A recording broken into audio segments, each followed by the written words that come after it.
Hello, Raindrops. Welcome to Government Minute. Minutes that matter. I'm Mr. A, reminding you to take care of those big three right now. Like and share this video, subscribe to this channel, and click on that notification bell so you know when our videos come out. As always, this video is dedicated to the glory of God who blessed this land. Last time we met, we talked about the Articles of Confederation. We talked about how limited and limiting it was. We talked about the structure of the Articles of Confederation. And so, to remind you, this was a first attempt at a true national government, our very first true national government. If you haven't seen that video, please check that one out now before you go on to this one. So, the Articles of Confederation are in effect. The Articles are the guiding blueprint by which we're running this country. But there are problems.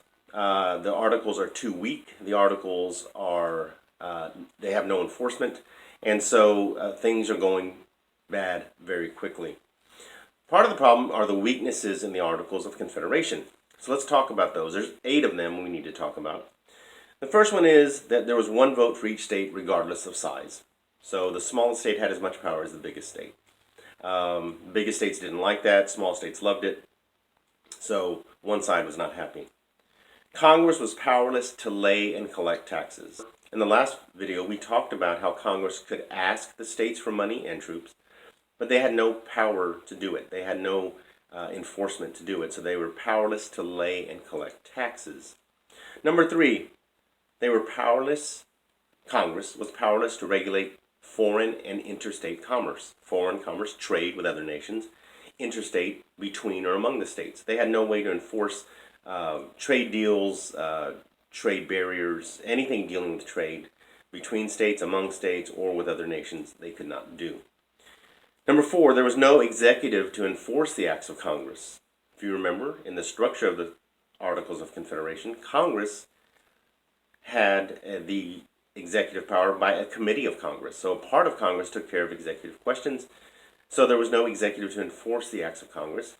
Number 5, there was no national court system. If there was a dispute, and there always will be, there was no neutral third party to settle disputes between states. If Georgia and South Carolina have a dispute, where are you going to have the trial? If you have it in Georgia, Georgia's going to win. If you have it in South Carolina, South Carolina's going to win. So there was no national court system, no third party to settle disputes. To amend the Articles of Confederation, to change anything in the Articles of Confederation, every state had to agree. All 13 had to agree. It's difficult to have 13 entities agree on anything. Think about when you were back in high school, hanging out with your friends, Friday night, what are we going to do? Here's how a typical conversation goes. What do you want to do? I don't know. What do you want to do? I don't know. What do you want to do? So you go back and forth for 10 minutes. I don't know. Someone finally suggests a movie. Yeah, let's do a movie. What movie do you want to see? I don't know. What movie do you want to see? I don't know. What movie do you want to see? Blah, blah, blah. Back and forth. And then deciding where to eat is a whole nother half-hour conversation. So to get 6 or 7 people to agree on a movie is one thing. To have 13 separate entities with their own social and economic issues and strengths and deficiencies, to get them to agree to amend the Articles was going to be difficult, if not impossible. The 7th weakness of the Articles of Confederation, to pass a simple law.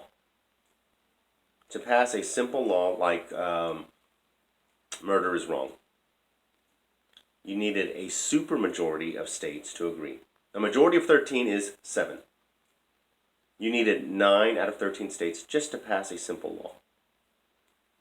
And finally, number 8, the Articles of Confederation were only a firm league of friendship. There was nothing really binding these states together. It was just friendship. Do you still have the same best friend you had when you were in kindergarten? Friends come and go. So there was nothing really binding them together. So the Articles were weak. They weren't working. You can tell from the weaknesses of the Articles of Confederation that our founding fathers were scared to death of what? You should be able to say this now. Scared to death of a strong central government. So to amend the Articles, all 13 states had to agree. To pass a law, a supermajority had to agree. So you can see from the very beginning the distrust and fear of a strong national government. So again, compare that to what we have today. How far off track are we? So as time went on, the articles were not working. States were bickering among themselves, taxing each other's goods, making trade deals with other nations, even though that was forbidden. They went back and forth, and things were falling apart fast. A trade dispute broke out between Maryland and Virginia, and they settled it.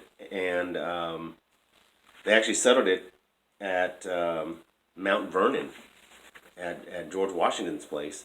And they said, you know what? We worked that out. Why don't we all get together to work out some problems? Well, only 5 states showed up. So they tried again. They said, hey, look, next May, in 1787, next May, why don't we all get together to revise the Articles of Confederation? No one was saying that we need to scrap the Articles. No one was saying that we need something brand new. What they were saying is there's a few rough edges that we need to smooth out, a few dents and scratches we need to buff out. But no one was saying we need something brand new. It's like when you hear a noise in your car. No, you don't automatically think, I need to buy a new car. You think, I need to get this fixed. So you take your car to the mechanic, and our founding fathers went to Philadelphia for the sole and express purpose of revising the Articles of Confederation. We'll see what happens when they get there next. Thank you so much for joining us. I hope you paid attention, because there will be a test at the next election. I'm Mr. A, reminding you that we, the people, are the government. We'll see you next time.